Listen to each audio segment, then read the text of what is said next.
I'm Beck and Food's My Life. Today I'm going to be teaching you how to make my mum's delicious noodles. It's a quick and easy recipe. It's a perfect midweek dinner coming right up.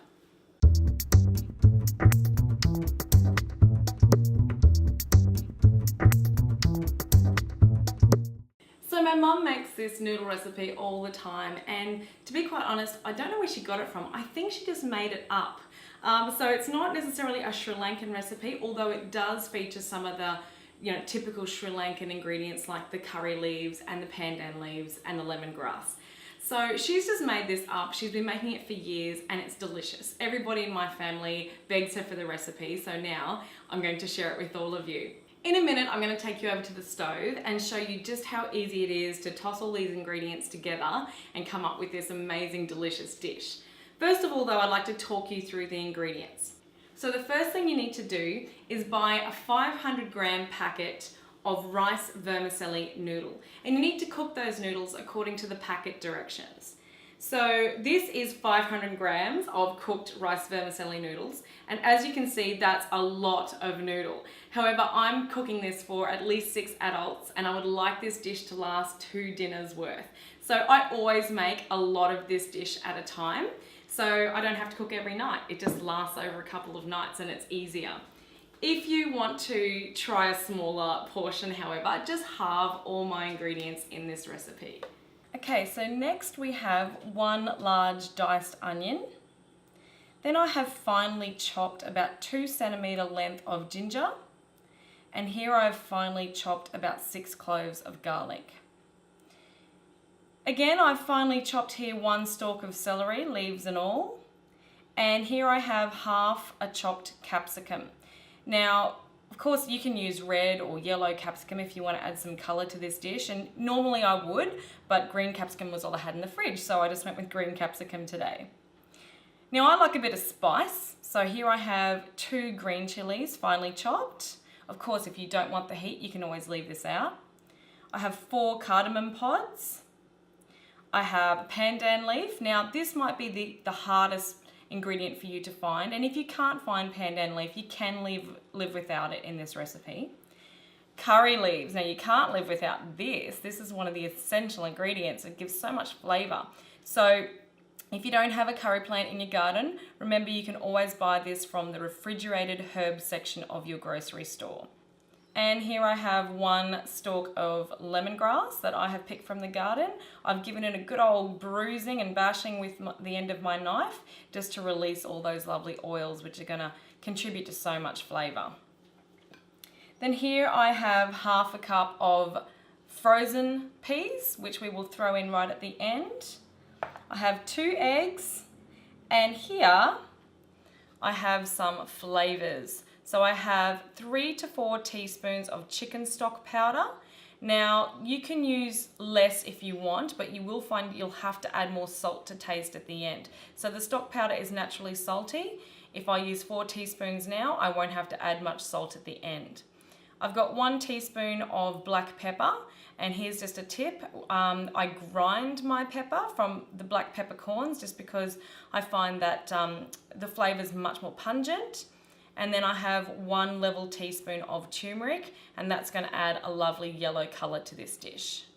Okay, so the first thing I'm adding to my wok is about 2 tablespoons of ghee. Ghee is a delicious oil that is often used in Asian cooking, and I'm just going to let that melt down and heat up.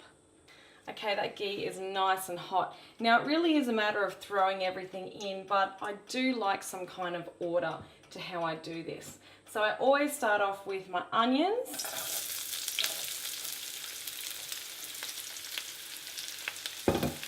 And then I'm going to add my curry leaves off the stalk, throw them in, as well as the pandan and the lemongrass, and give that a bit of a toss. Already I can smell those beautiful aromas from those curry leaves. Next I'm going to add the ginger and garlic, and I'm going to fry those off together until that onion is fairly transparent, and then we'll keep on adding some more. Okay, we're ready for the celery, the capsicum, the green chilies and the cardamom pods. I'm not going to waste any of those precious little chili seeds because I like that heat.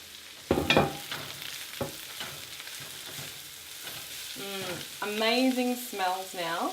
And now comes time for some colour with that lovely turmeric. So in goes my flavours. And give that a good mix.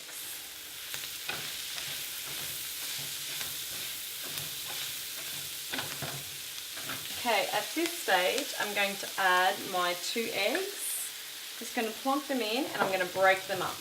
Break them up and just mix them all around.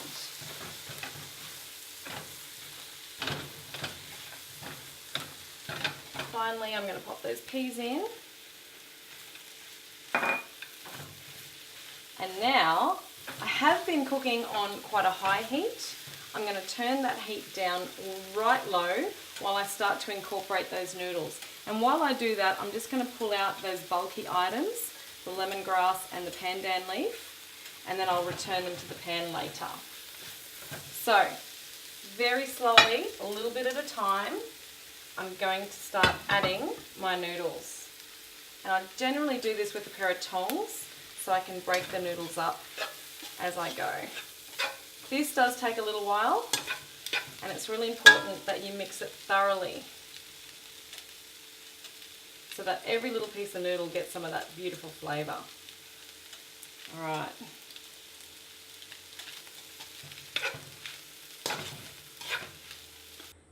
And there you go.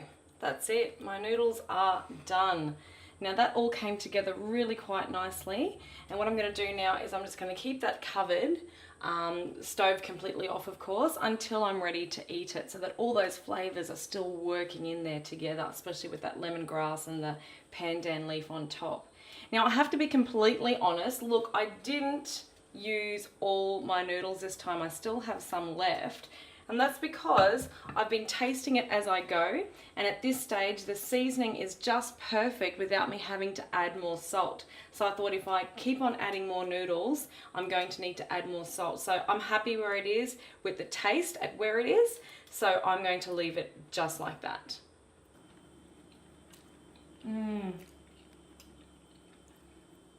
That really is delicious, and you know what?